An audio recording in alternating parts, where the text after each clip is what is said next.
Capítulo 9. Tepoztlán. Las noches eran frescas y rebosantes de cantos de insectos. A Estuya la dormía en su cuarto, después de contarle cuentos. En la sala escuchaba la noche y a veces prendía el fuego de la chimenea mientras pensaba. Me había comprometido a escribir 4 libros y reflexionaba acerca de su contenido. Estuya me preocupaba. Debía hallar un kinder para ella y no sabía si el contraste de Nueva York con Tepoztlán la afectaría negativamente. Por mi parte no tenía dudas de mi capacidad para escribir. Cada instante estaba repleto de pensamientos que seguían fluyendo sin límite a partir de una fuente inagotable. Todo consistía en ordenarlos y trasladarlos al papel. Trillas seguía interesado en publicar mis libros, por lo que solo era cuestión de tener paciencia y orden. La casa que había rentado me gustaba. Era perfecta para Estuya y para mí, con su jardín, sus cuartos confortables y la ayuda de una señora tepozteca que se había ofrecido para hacerme la comida y lavar la ropa. De pronto oí un ruido que me llamó la atención. Provenía de mi cuarto. Días antes había encontrado una gran tarántula en la cortina del cuarto de Estuya, y ahora ese ruido me alarmó. Con mucho cuidado me levanté del sillón frente a la chimenea y encendí la luz de mi cuarto. Encima de la cortina se veía un animal enorme, por lo menos 5 veces más grande que la tarántula. Corrí a por una escoba y me acerqué. Cuando estaba a punto de aplastarlo me di cuenta, horrorizado, que no era un animal, sino una mano humana. Descorrí la cortina y me encontré a un hombre tratando de entrar por la ventana. Le dije que se fuera y él con toda calma y naturalidad me pidió que lo dejara entrar para pasar la noche en el interior de la casa. Me negué, dándome cuenta que alguien lo sostenía desde la calle. No podía alzar la voz por el riesgo de despertar a Estuya. Le mentí, le dije que le abriría la reja si se bajaba de la ventana. Accedió y desapareció. Con taquicardia y sudoroso me fui a sentar al sillón. Escuché el sonido de la noche y me percaté que al canto de los insectos no se añadía ningún otro. A la mañana siguiente llevé a Estuya al kinder del pueblo. Nos presentamos a la directora y yo me ofrecí a colaborar en la enseñanza.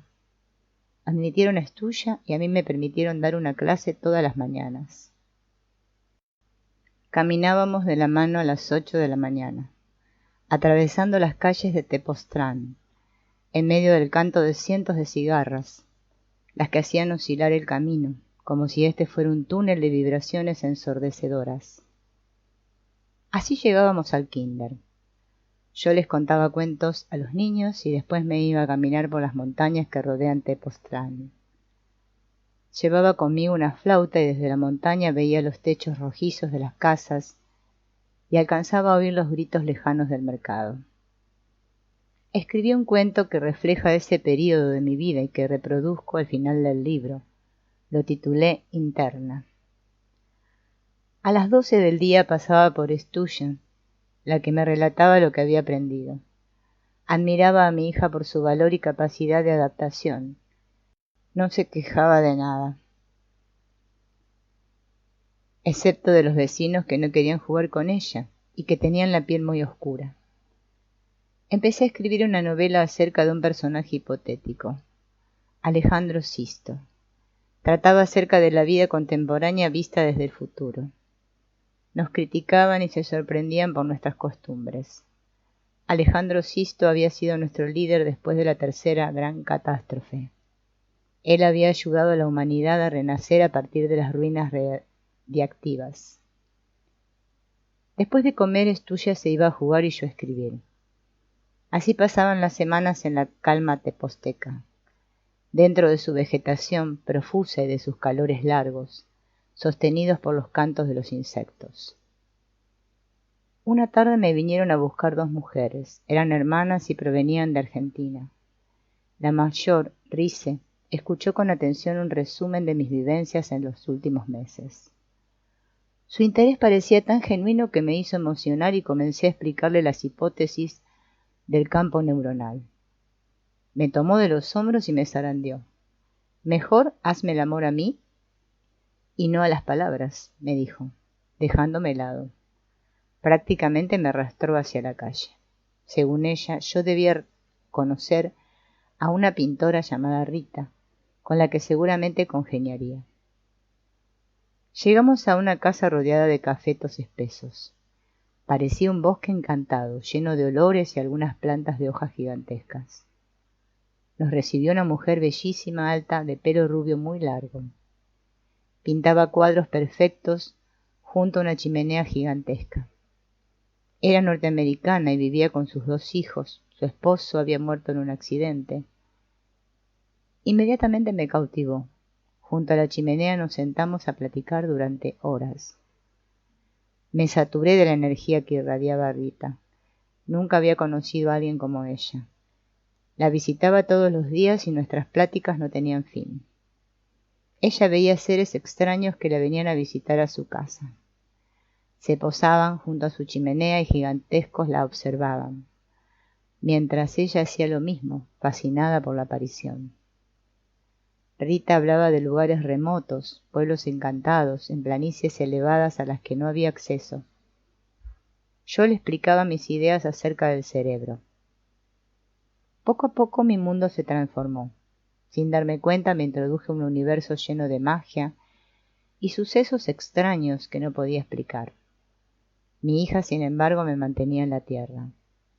La amaba tiernamente, pero empecé a darme cuenta que le hacía falta a su mamá y que yo no podía educarla adecuadamente.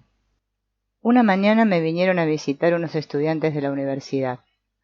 Con ellos apareció una muchacha de unos ojos verdes claros que había conocido antes. Se llamaba Pea y parecía no pertenecer a este mundo. La invité al Teposteco y junto a una cascada me di cuenta que me había enamorado completamente de ella. Se lo dije en un arranque de sinceridad desconocido para mí. El sonido inigualable del agua cayendo sobre las piedras del río enmarcaba su belleza felina, mientras yo le declaraba mi amor. Me miró y sonrió, al tiempo que sus ojos reflejaban todo el sol. Supe que tenía que ser mía. Mi vida había cambiado y que no tenía más remedio que convencerla de vivir conmigo. Le hablé a Lisette a Nueva York y la convencí de que regresara a México para hacerse cargo de su hija. Invité a Pea a Puerto Escondido, como si una fuerza suprema me impidiera hacer otra cosa. Dormimos en una pequeña tienda de campaña junto al mar. Pea se dejaba acariciar como si su naturaleza no fuera humana sino gatuna. Hicimos el amor enloquecidos de placer. Visitamos las playas de Puerto Escondido y encontramos una totalmente virgen. Nos bañamos y al salir comimos unas pequeñas frutas rojas que nacían de un árbol en la orilla. Nos envenenamos y yo sentí que aquello era un presagio, pero no dije nada. Nos curamos con ajo y reposo, tirados al sol sobre la playa. Pea había sido mi alumna en la Facultad de Psicología, unos meses antes de que me fuera a Nueva York. Ella había asistido a la fiesta de despedida que me organizaron mis amigos. En esa reunión y mientras todos platicábamos, recostados sobre la alfombra, yo la había mirado y de pronto sentí que era capaz de volar. Empecé a despegarme del suelo, hasta que mi cuerpo se elevó en un ángulo de 45 grados. Todos se quedaron atónitos, mientras yo permanecía en el aire durante unos segundos. Descendí suavemente y me volví a posar sobre la alfombra. En aquella ocasión, Pea se quedó a dormir conmigo y yo me pasé toda la noche observando sus ojos, alumbrados por la luz de la luna que penetraba suavemente a través de la ventana. En Puerto Escondido volví a penetrar en su mirada. Pea accedió a vivir conmigo en Tepoztlán. En las noches hacíamos el amor y nos quedábamos dormidos abrazados. Durante el día me dedicaba a escribir. Nos gustaba observar el fuego de la chimenea, sentados completamente desnudos, a pocos centímetros de las brasas rojizas, adivinando figuras en ellas y en las llamas que ascendían vertiginosas de su seno.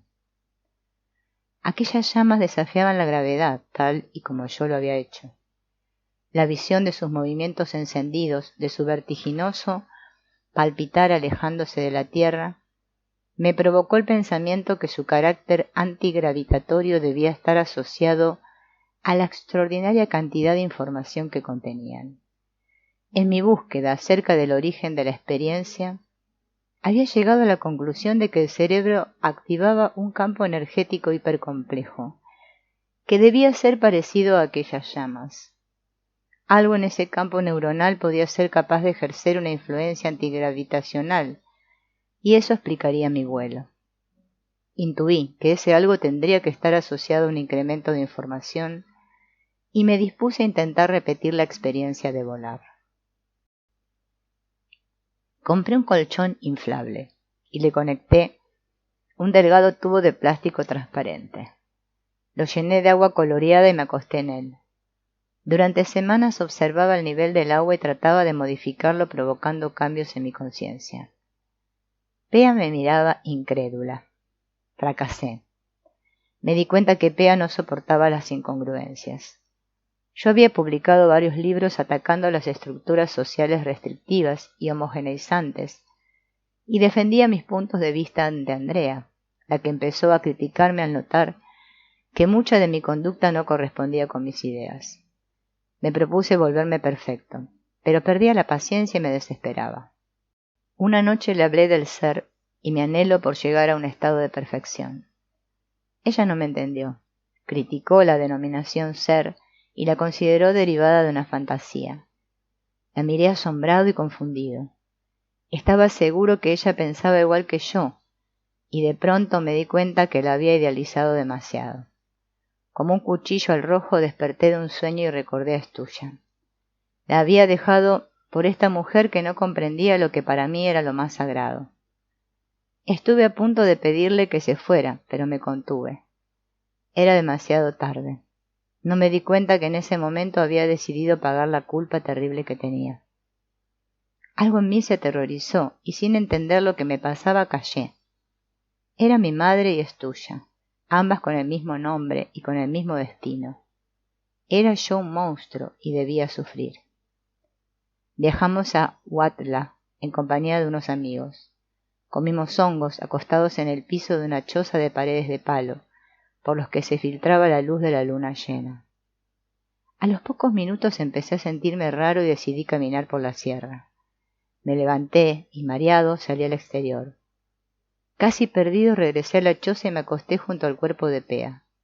Al abrazarla, mi mano adquirió la consistencia del plástico derretido. Se extendió sin mi consentimiento y penetró a través del pecho de Pea atravesándolo. Ella hizo lo mismo y jugamos divertidos a hacernos agujeros, alargando nuestro cuerpo y acortándolo a voluntad. Después, de lo que me pareció una eternidad, de pronto me encontré fuera de mi cuerpo. Viajaba por el espacio y decidí ir a visitar a unos amigos. Los encontré en su casa de la Ciudad de México, retosando en su cama. Me coloqué en la esquina de su cuarto y los observé. Después regresé a la sierra y me introduje a mi cuerpo. Las distorsiones corporales habían desaparecido. En su lugar miles de pensamientos e imágenes aparecieron en mi mente en un desbordante e infinito flujo. Después de varias horas quise terminar con el proceso para regresar a la normalidad, pero me fue imposible. Asustado, levanté un brazo y noté líneas de luz en él. Era la luna. Al mover mi mano las líneas se transformaban en animales. Le enseñé a Pea el truco y juntos creamos todo un zoológico hasta que llegó la madrugada. Al regresar a Tepoztlán abandoné mi colchón levitador y me refugié en mis libros. Escribía todo lo que me venía a la cabeza y le daba forma psicofisiológica. Me encerraba por horas en un cuarto, mientras Andrea me veía acostada en una cama. Cuando me cansaba, abrazaba a Pea y escondía mi cabeza en su pecho. Conseguí unos hongos alucinógenos y una tarde decidimos viajar juntos. Nos acostamos y al cerrar los ojos me vi dentro de un templo. Un personaje barbado y de cabello largo estaba discutiendo con unos rabinos. Vestían túnicas y de pronto comprendí que me hallaba en Jerusalén y que aquel personaje era Jesús. Seguí su monólogo y me maravillé de sus palabras. De pronto la escena cambió y vi una cruz con el mismo personaje clavado en ella. Estuve a punto de comprender algo y en ese momento Pea me interrumpió. Lloraba con desesperación. Su cara estaba congestionada y me pedía ayuda. Traté de volver a la imagen y a lo que iba a entender, pero fue imposible. La consolé y me olvidé de mí mismo. Los días siguientes me dediqué a recorrer las calles de Tepoztlán. En una esquina vi a un pintor con su tela enfrente y rodeado de gallinas. Me acerqué a él mientras observaba su casa. Era una construcción de adobe, pintoresca y pobre. Nos presentamos. Se llamaba Ted y estaba obsesionado con la posibilidad de incluir la tercera dimensión en sus lienzos bidimensionales. Hablaba con las gallinas, afirmando haber podido aprender su lenguaje. Me cautivó su originalidad y lo invité a tomar chocolate en casa. Me enseñó a colocar latas a la intemperie para oír las melodías que la lluvia despertaba en ellas. Se enamoró de Pea y a mí me asaltaron unos celos feroces. Pea me juró no tener ningún interés en él y yo me calmé. Nos venían a visitar amigos y cada vez que tocaban la puerta yo interrumpía mi labor de escribir y los recibía. Pea me criticaba por ello. Su padre también era escritor y jamás recibía a nadie. Expliqué que yo era distinto, pero no me entendió. Me volví amigo de Ted y él me invitó a conocer a John. Hablaba de él como un gran personaje que vivía en el valle de Tepoztlán, recluido en una silla de ruedas. Una mañana lo fuimos a visitar, pero lo encontramos dormido. Mi curiosidad por conocerlo se acrecentó. Había escrito el tarot de la era de Acuario y financiado el movimiento hippie de los años 60. Junto con Hubbard había fundado la Dianética y vivido con una tribu africana donde lo habían iniciado como chamán. Una temporada en los Estados Unidos había trabajado como bailarín y después de una función, al salir del teatro, encontró a una mujer medio muerta de hambre y acostada en medio de la nieve. Se compadeció de ella y la llevó a su casa. Al entrar a la cocina tiró todo lo que había sobre la mesa y se acostó en ella. Entró en trance y de su boca una voz masculina interpeló a John, quien asombrado observaba la escena. La voz dijo pertenecer a un monje tibetano, quien había tratado de establecer contacto con John y hasta ese momento no lo había logrado. Le ordenó casarse con la mujer, con el objeto de seguir recibiendo mensajes. Él aceptó. Lo encontré una mañana luminosa sentado en una silla de ruedas junto a la alberca de su jardín. Se preparaba un whisky y me recibió con amabilidad. Su cuerpo estaba distorsionado, con unas piernas diminutas y una cabeza magnífica, desde la cual unos ojos profundos meditaban. Me contó su vida. Después de su iniciación chamánica decidió regresar a Europa, pero los miembros de la tribu se lo impidieron. Escapó y en la estación del ferrocarril recibió un regalo. Era una máscara tribal, la que le provocó un dolor quemante. Estaba hechizada. Viajó a Suiza, se hospedó en la casa de Krishnamurti. Un médico suizo le detectó cáncer en el hombro y a las pocas semanas se volvió paralítico.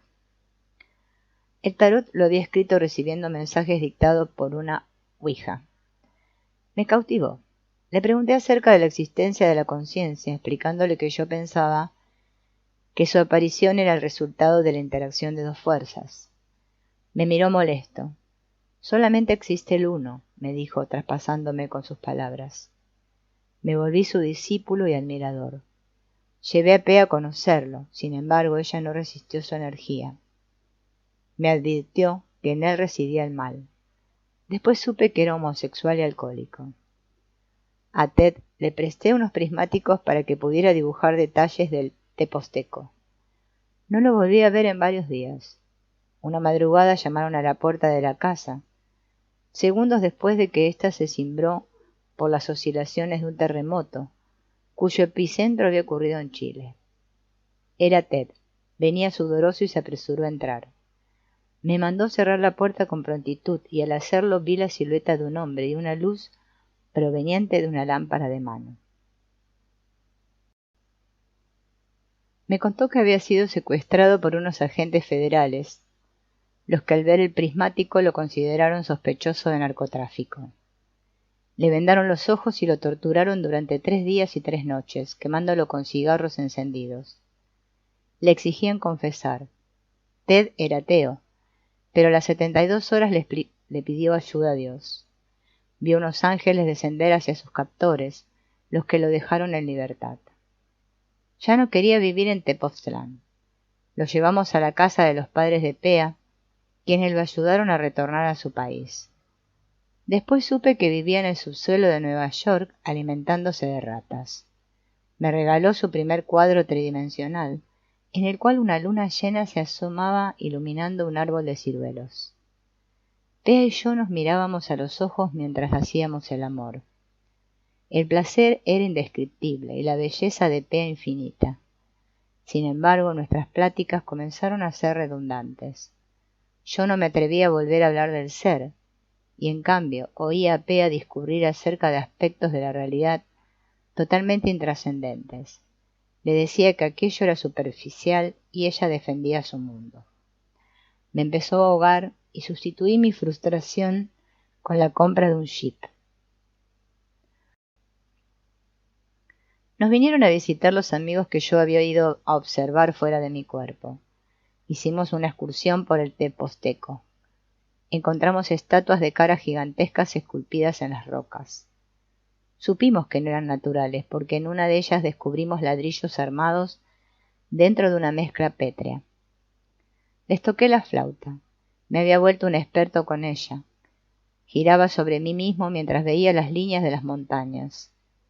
Si éstas ascendían, elevaban el tono. Si descendían, lo disminuían. Así creaba una melodía que representaba al valle y a sus montañas. En un descanso me confesaron haber tenido una experiencia sobrenatural.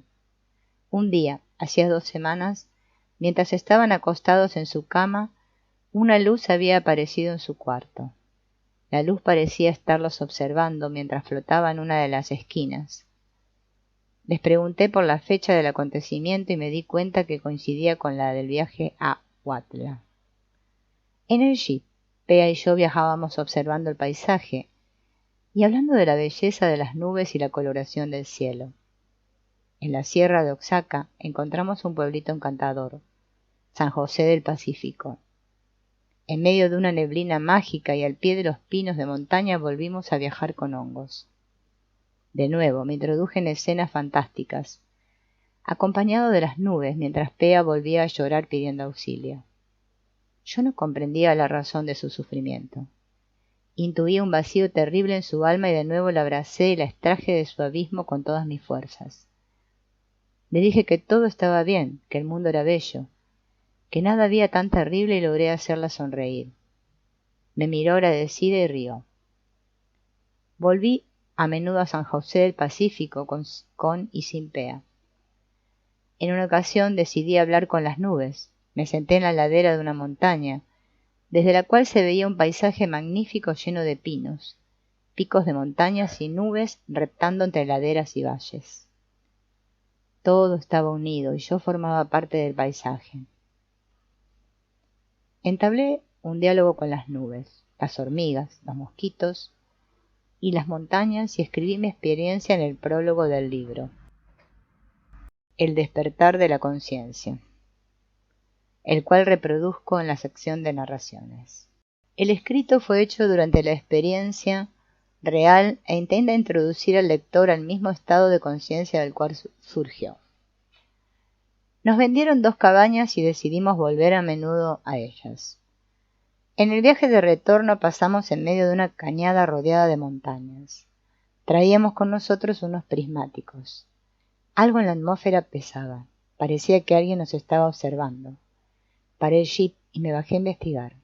Con la ayuda de los prismáticos encontré una cueva en una ladera. Su entrada estaba labrada y junto a ella había 3 personas. Penetraron a la cueva y desaparecieron. Puse en marcha el jeep y tras un pequeño trecho volví a ver a las 3 personas, pero a un lado de la carretera. Apreté el freno y con una respiración apresurada tomé los prismáticos. Eran ellos, vestían la misma ropa. De pronto uno se fumó. Nos acercamos lentamente a los dos restantes. Bajamos del jeep y nos quedamos pasmados. Eran un viejo y un joven. El viejo era moreno, indio, pero con unos ojos verdes idénticos a los de Pea. Nos aproximamos y el viejo me dio la bienvenida. «Te estábamos esperando», me dijo. Lo subimos al jeep y nos dirigimos a un lienzo charro. Todo parecía irreal. Unos caballos con sus jinetes estaban corriendo toros. Uno de los charros me asombró por su dignidad. El viejo nos invitó a conocer su casa. El piso de su cuarto estaba inclinado 30 grados. En las paredes colgaban cuadros de triángulos con ojos. Su cama se mantenía horizontal, ayudada por patas de desigual longitud. El viejo se sentó sobre su cama y a nosotros nos ofreció 2 sillas. Nos sentamos inclinados los mismos 30 grados que el piso. El viejo empezó a hablar. Nos dijo que hacía unos años, mientras labraba la tierra, su caballo se había asustado por una serpiente. Echó a galopar y, puesto que él estaba amarrado a la silla, lo arrastró por el campo hasta que murió. Empezó a ascender al cielo pidiéndole a Dios misericordia y rogándole lo dejara vivir por más tiempo. Dios accedió y allí estaba, vivo y platicando con nosotros. Pea y yo nos miramos y en un lenguaje ocular secreto decidimos irnos de allí. Estábamos muy confundidos y asustados. Nos despedimos del viejo, quien hizo una mueca de disgusto e interrogación. Subimos al jeep y paramos en un restaurante. Pea consideró todo el episodio como una fantasía y yo la odié, arrepentido de no haberme quedado con el viejo. De regreso a Tepoztlán, volví a ver a Rita. Había interrumpido mis pláticas con ella y nuestro reencuentro estuvo lleno de todos los conceptos que yo amaba y que con Pea no existían. Me partí en dos. Los días que conversaba con Rita era todo ideales y abstracciones. Con Pea todo era superfluo y vacío, excepto el amor y el placer. David visitó Tepoztlán. Pea y yo lo conocimos en el castillo de La Serena, en Cuernavaca. Nos habían invitado a una fiesta organizada por la dueña del castillo, Ana Luisa, quien vivía allí en compañía de su hija Muñe. En un gran salón, adornado por una gigantesca chimenea de piedra, un gong enorme traído de la China y cuadros medievales, David ofreció una demostración de comunicación telepática ante un auditorio sofisticado. Rita me había acompañado y a la salida de la reunión nos encontramos con el jeep. Había perdido el freno de mano y se dirigía raudo hacia un barranco. Corrí y logré atajarlo con la ayuda de los mozos, que aparecieron y desaparecieron misteriosamente. Le habíamos dejado nuestra dirección teposteca a David, y allí se presentó para invitarnos a un curso que daría en el pueblo. Le ofrecimos nuestra casa e invitamos a nuestros amigos. Me habían presentado a Sara, una mujer madura, bella y de apariencia gitana. Convencí a Sara de participar en el curso, y éste le cambió la vida. Se había dedicado a su hija, a pintar e hilar un telar, pero a partir de David se dedicó al esoterismo y la astrología. David nos enseñó a recorrer vidas pasadas, comunicarnos psíquicamente y a manejar energías curativas. Tenía una ayudante que claramente le servía como amante. En una de las lecciones dijo que a ningún ser humano le gustaba su propio cuerpo. Pea protestó, a ella le encantaba el suyo. Unos días después del curso, un hombre barbado y de pelo largo se presentó en nuestra casa, acompañado de su novia, una chica delgada y sensual. Venían de los Estados Unidos buscando un experto en ovnis. En la universidad les habían dado mi dirección. Lo miré asombrado. Yo no me consideraba un experto en esos objetos. Ni siquiera había visto alguno en toda mi vida. Me miró inquisitivo y en ese momento recordé mis fantasías de niño, pero no dije nada. Pasamos juntos una semana. Nos contó que buscando evidencias había ido a parar a Canadá, en donde conoció a una señora que recibía mensajes de extraterrestres. Las naves descendían en su patio trasero, dejando huellas en la nieve. El Club de Brujería Negra de California había seguido sus pasos, tratando de evitar la entrevista. La señora y mi nuevo amigo colocaban una grabadora en la mesa y la encendían sin micrófono. Al oír la cinta escuchaban voces. En una ocasión una voz le dijo que a cierta hora debían ir al bosque para recibir un mensaje directo. Fueron, y a la hora prevista aparecieron 4 luces en el cielo. Cambiaban de color y de dirección en forma abrupta, formando un cuadrado perfecto, pero no dejaron mensaje alguno. Miré a mi amigo con extrañeza y lo reprendí. El mensaje era el mismo movimiento. Solamente un cuerpo de 4 dimensiones, interactuando con un espacio de 3, podía hacer tales movimientos. Mi amigo se rascó la barba y me miró con una expresión de admiración. Parecía decirme que a pesar de mis dudas, yo sí era un experto en ovnis. Después me mostró un esquema que había armado luego de varios mensajes. Era la estructura de un aparato sofisticado, diseñado para curar. Consistía en 2 emisores de campos electromagnéticos que se hacían interactuar en el interior de una pirámide. Me excité. Le dije que durante años yo había estado estudiando la posibilidad de interacción de campos en la estructura del cerebro como base para intentar explicar la aparición de la experiencia consciente. Mi amigo me volvió a mirar con la misma expresión que antes y me confesó que él mantenía ya una comunicación con un extraterrestre, el cual tenía su base de operaciones en Júpiter. Recordé que Rita me había mencionado una de las lunas de Júpiter como base de una colonia humana que los extraterrestres estaban ayudando a construir para salvar a los elegidos de la Tierra. Ahora yo fui quien se rascó la barba y le pedí evidencia. Hoy en la noche las tendrás, contestó misteriosamente. Cuando salió la luna nos dirigimos al Teposteco. Escalamos parte de la montaña y nos sentamos en una roca. Mi amigo se concentró y pidió la evidencia. A los pocos minutos una luz apareció en el cielo y se empezó a mover en varias direcciones. Pasara lo que pasase iba a visitar Estuya todos los fines de semana y el resto del tiempo escribía. Un sábado, en camino a México, mi mente cayó. Me envolvió una oscuridad terrible, en la cual no había pensamientos ni ideas ni ideales. Me aterroricé. Jamás había imaginado que el fluir de cogniciones pudiera cesar. Me golpeé la cabeza con las manos, como queriendo echar a andar un mecanismo de relojería trabado, y después de unos minutos volví a fluir. Desesperado busqué una salida. Mi intención de volar me la brindó. Sabía que hacerlo con todo y cuerpo me llevaría a un nuevo fracaso. Lo fui a consultar con John. Nos sentamos en el porche de su casa viendo el jardín. En una roca, junto a su alberca, había colocado una rama en forma de serpiente. Me escuchó y me contó que su esposa volaba, pero sin cuerpo.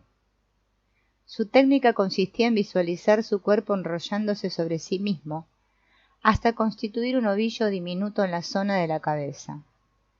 Después buscar una apertura en su cráneo y saltar por ella hacia el espacio. Según John, la técnica era infalible. Una noche, durante la Segunda Guerra Mundial, su esposa, desde los Estados Unidos, había viajado a París. La ciudad estaba en llamas y ella amaneció con el cuerpo quemado. Lo intenté durante 2 meses, pero fracasé de nuevo. En el mundo de Pea, las emociones y los sufrimientos humanos ocupaban un lugar destacado. Criticaban mis libros al no encontrar en ellos más que ideas abstractas e idealizaciones. Sus críticas eran acertadas, pero al ir mezcladas con rencor y celos, me provocaban rechazo. Pea insistía por horas y yo resistía, hasta que le rogaba que me dejara dormir. Ella seguía y yo sentía que un grito desgarrante se creaba en medio de mi pecho, sin poder salir a la superficie. Acepté dejar de ver a Rita, con tal de terminar con las discusiones. Nos mudamos de Tepoztlán a una colonia situada cerca de Cuernavaca. Vivimos en una casa magnífica, con un gran jardín y una alberca de agua helada. El dueño nos la alquiló con todo y jardinero, pero al no poderle pagar su sueldo lo despedimos. Él se vengó, contrató a un hechicero que nos hizo sentir en el filo de una navaja. aventaba pájaros muertos al jardín y rodeaba el jeep de vidrios despedazados. Una mañana apareció un pájaro muerto junto al volante. Le fui a pedir ayuda a don Lucio.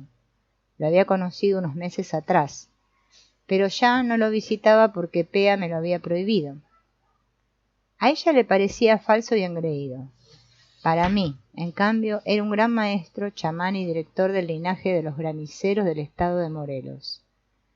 Su visión de la realidad estaba repleta de espíritus inorgánicos, viviendo en el espacio y viajando etéreamente de un lugar a otro del planeta. Lo conocí una noche de tormenta. Un antropólogo me había dado su dirección, después de que le pregunté por algún experto en el tiempo. Escribí acerca de ese tema, retornando las ideas de Albert Einstein e instruyéndolas dentro de un marco psicofisiológico. Don Lucio me pareció un cantador. Su cuerpo moreno y su risa indígena totalmente pura me cautivaron. Me habló del tiempo, pero del atmosférico, y me dijo ser capaz de controlarlo. Me contó su iniciación como chamán. Había sido herido por un rayo, después de lo cual permaneció durante 3 años en estado de coma.